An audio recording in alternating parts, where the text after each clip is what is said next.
Pesa for Florida Judge. Good morning. Today I'm here with Roxanne Fixsen. She's a judicial candidate running for the 6th Circuit in Group 4, and that includes Pinellas and Pasco counties. I am so happy that she returned again. A second time I had her on this week, and through a total error on my part, the recording button didn't come on. I called her and I was very embarrassed, but she's agreed to come back. Her demeanor and her reaction to having to come back was, she was super sweet and kind and understanding. So she gets point in the demeanor category. It happens. And so good morning, Roxanne. Thank you so morning. much for coming back again today. Thank you for having me, and thank you for the service that you do with the community and with this project in particular, because it's very hard to evaluate judges, and I think it's great that voters have a resource like you. Okay, so to start off, I wanted to ask the same question that I have asked all the candidates thus far. Why do you want to be a judge? And I want you to, in responding to that question, I want you to give them a little bit. I know that you were involved with social services, with foster care, Yep. and so I want you to speak about that. Okay. Well, I want to be a judge because I believe very strongly in community service, and I have a very strong track record in that. Prior to going to law school, I worked for 15 years with children and families involved in the foster care system. I started out as an in-home family therapist working with this population. So I have sat in the living room of hundreds of families who have struggled with so many issues that a lot of families struggle with, poverty, lack of opportunity, substance abuse, domestic violence, child abuse, neglect, all sorts of things. And very inspiring to work with families who have the strength and the courage to make the changes necessary. And part of my job as a therapist was to engage families in that process.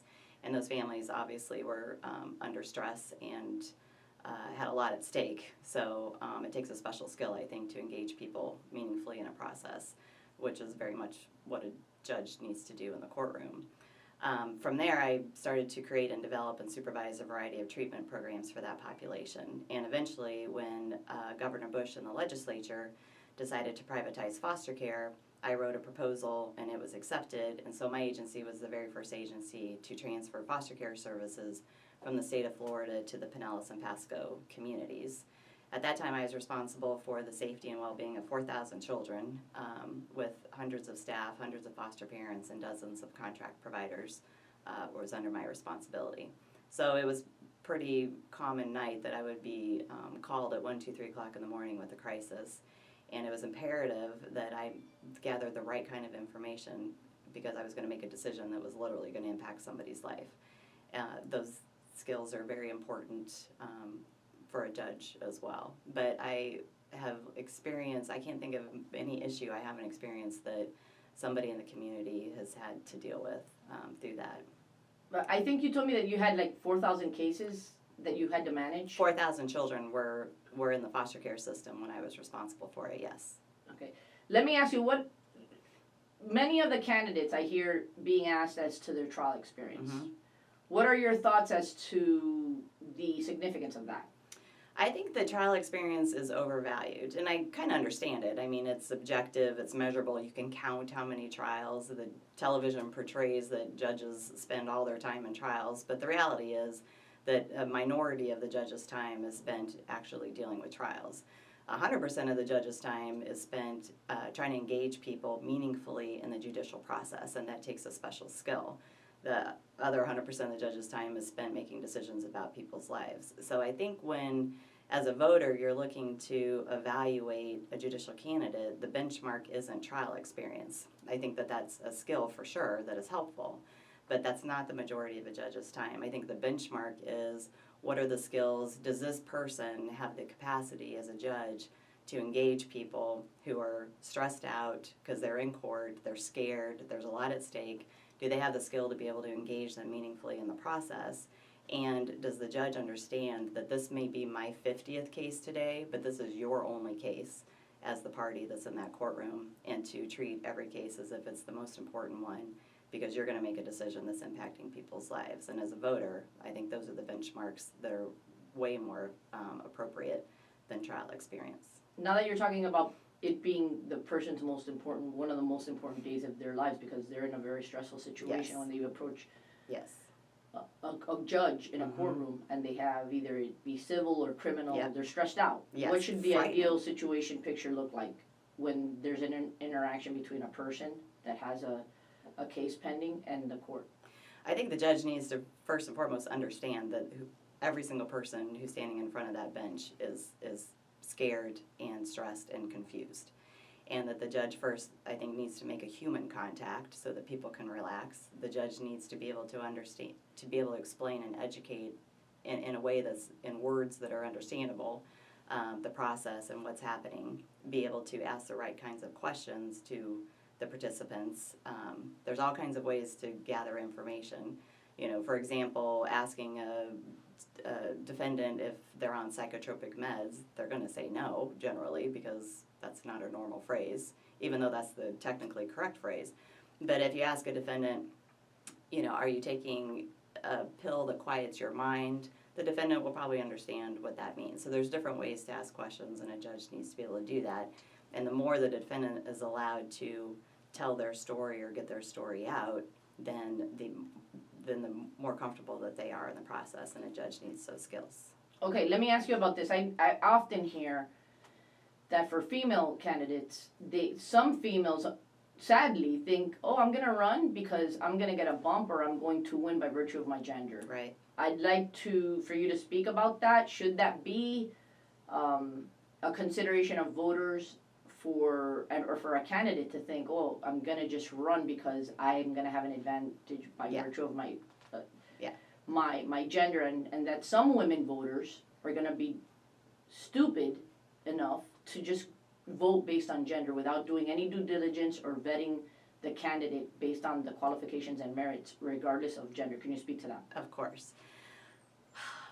Our democracy is crucial. Our judicial system is a crucial part of our democracy. And the judges who are elected need to be qualified. And that is not a gender-based decision. It is a qualification decision. I do think that gender bias is not good regardless of the situation. I'm an advocate against gender bias. I've experienced gender bias in lots of ways. So for me to embrace gender bias as something positive in the judicial campaign would be incredibly hypocritical. But judges should be selected on their merits, and gender bias needs to go away in all capacities, because I've experienced it on the bad, the against me side for a long, long time. Tell me a little bit about your personal background. My personal background, I have a family. My husband I've been married to for 15 years. We're a blended family. Collectively, we have 4 children. My 3 bonus children have added so much joy to my life, and they're spread all over the country. My daughter is followed in my initial footsteps in social work, and so she's a case manager working to stabilize kids that are adopted from foster care. We used to have a puppy, but he died a couple years ago. Someday I'll heal enough to get another one. And my family's been unbelievably supportive through this whole process. That's great. That's great. Do you want to leave the voters, viewers with any last words? We know that the mail ballots have already gone out. Yep. And the election day is August 28th. Yep. Thank you so much again for coming. Oh, my you are pleasure. awesome. You have a wonderful personality. Oh, you're sweet. You really do. Thank And thank you again for being so patient with me. I just want to again make it reiterate. I do? Yeah. Well, good.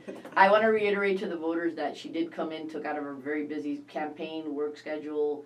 I made an error in not hitting the record button last time she came, and so I called, and I was super embarrassed. Right off the bat, I said, let me test her to see how she'll react.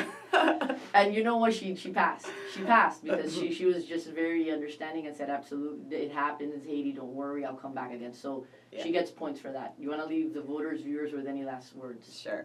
First, I think I did a much better job the first round of this than I did today. No, No, I don't I think know. so. I think it was equally powerful both times. I do want to leave the voters with that I am the only candidate in this race who has actually had the direct experience of doing the things that a judge needs to do. I mean, I've made decisions that have impacted literally people's lives, and that's one of the crucial components, I think, of being a judge is being aware of that responsibility and embracing it and taking it very, very seriously. I'm also the only judge who has demonstrated and has been well trained in his practice for a long, long time, the skill of being able to engage people meaningfully in the process. The judicial process should not just be kind of running through the docket and getting through the day. It's really understanding impact people and engaging people in that process who are very, very scared to be in the courtroom. My 26 years of professional experience have definitely combined to give me all of those skills, and I've managed a large system with a lot of people, so the ability to manage a courtroom, set expectations for professionalism, and to keep a docket moving are well demonstrated as well. So I promise that I would be the kind of judge that you would be very proud to have elected, and I would be honored to have your vote on August 28th. And thank you, Haiti, for your time today. Thank you, and I forgot to ask a very important question. Oh, what's that? That I am very impressed and admire you greatly for your clemency project. I need you to speak about that Okay. for voters. Okay, so the Clemency Project was a project that was being undertaken by the Federal Department of Justice, and I won a pro bono award last year for my work on that. So the Clemency Project involved, back a few years ago, there was mandatory minimum sentencing for defendant criminals who had possession of drugs, and it involved no violence, no gang, no dealing, no distribution, any of that. But there was mandatory minimum sentences, so the judges didn't have the discretion to be able to look at that particular defendant and say, do you have a family? Do you have a job? What's going on in your life, to where I can then craft a sentence that makes sense in this situation. So the mandatory sentencing laws took that discretion away from a judge, so these defendants were being sentenced to 40 years in prison, life in prison for possession of a certain level of drugs. So the Clemency Project said, well, since those mandatory minimum sentences no longer exist, let's look back at those cases and say, if today's sentencing laws were applied back then, what would the sentence have been for that particular defendant? And if they've served their time, let's release them. So I'm a civil attorney. I practice business litigation and appellate work. I'm a partner at Trenum Law, which is one of the more prestigious law firms in the area. So criminal law was not anything I had any experience in, but I learned very quickly sentencing guidelines and the different statutes that impacted that particular crime, so that I could then analyze and evaluate that prisoners' behavior while in prison, their history prior to being sentenced, and their family supports and community supports, in order to evaluate whether this case was appropriate for clemency, and if it was, then to draft a persuasive argument to be able to get those released. So it was a very eye-opening experience, because to be life in prison or 40 years for some of these people, taking them away from their families, their parents, their children, their jobs, their community, it was quite eye-opening and heartbreaking, actually, for me. That's great. Really impressive. Haiti Oropesa for Florida You Judge. Thanks for tuning in. Till next time.